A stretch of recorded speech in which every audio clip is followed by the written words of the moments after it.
In a small village, hidden between vast mountains and flowing rivers, lived a man named Arjun.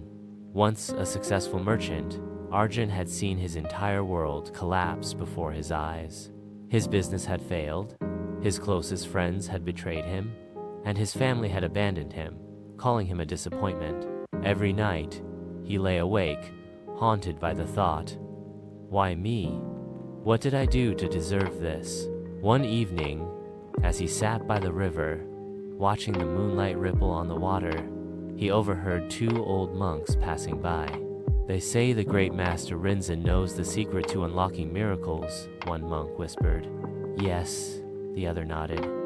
"But he lives atop the mountain of silence. The journey is brutal, and very few have returned." A spark ignited in Arjun's heart. A miracle, that's what he needed. The very next morning, without telling anyone, Arjun packed a small bag and began his journey. The path was not easy. Harsh winds, sharp rocks, freezing nights. But Arjun pushed forward, fueled by desperation. On the first day, hunger gnawed at his stomach. He regretted not bringing more food. On the second day, his legs burned with exhaustion. His body begged him to turn back.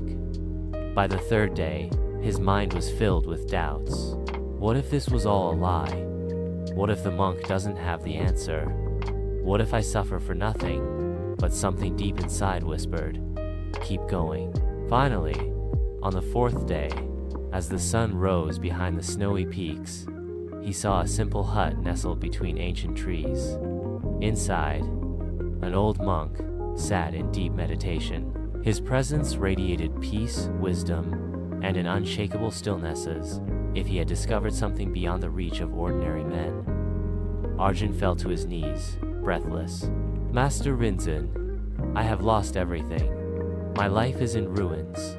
Please, I need a miracle."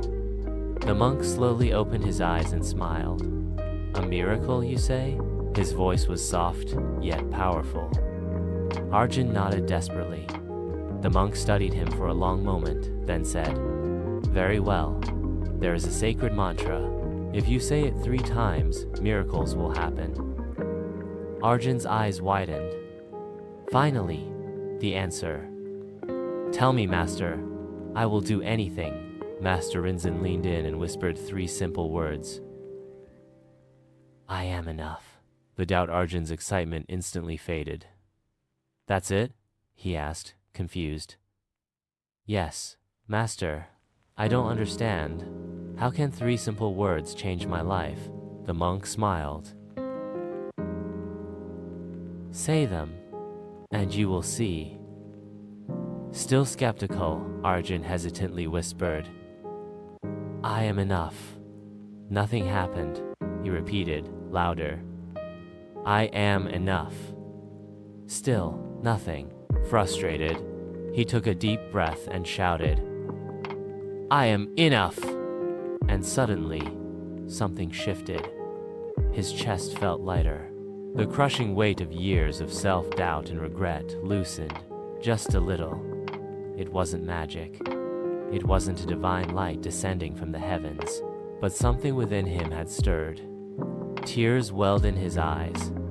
For years, he had believed he was a failure, unworthy, incomplete.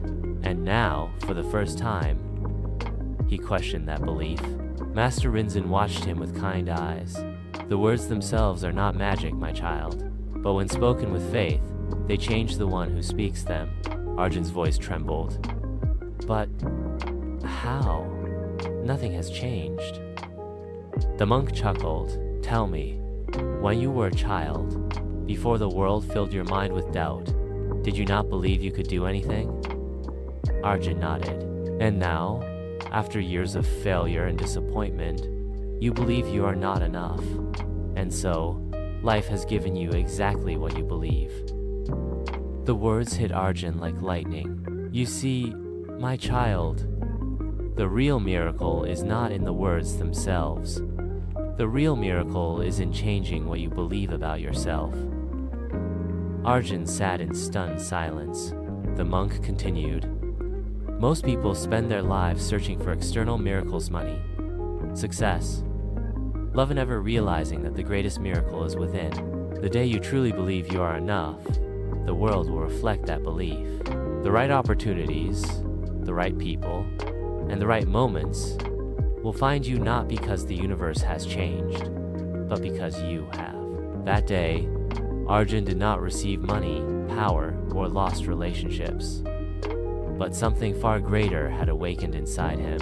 As he descended the mountain, he no longer felt like a broken man searching for a savior, because he finally understood he had always been enough.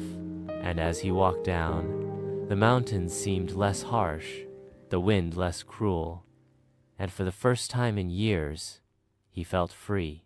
Miracles do not happen outside of us. They happen within. If you are struggling, if you feel lost, repeat these words 3 times, not for the world to hear, but for your own soul to awaken. I am enough. I am enough. I am enough. And soon, you will see the miracle was never in the words. The miracle was always in you. If this story touched your heart, share it with someone who needs to hear it.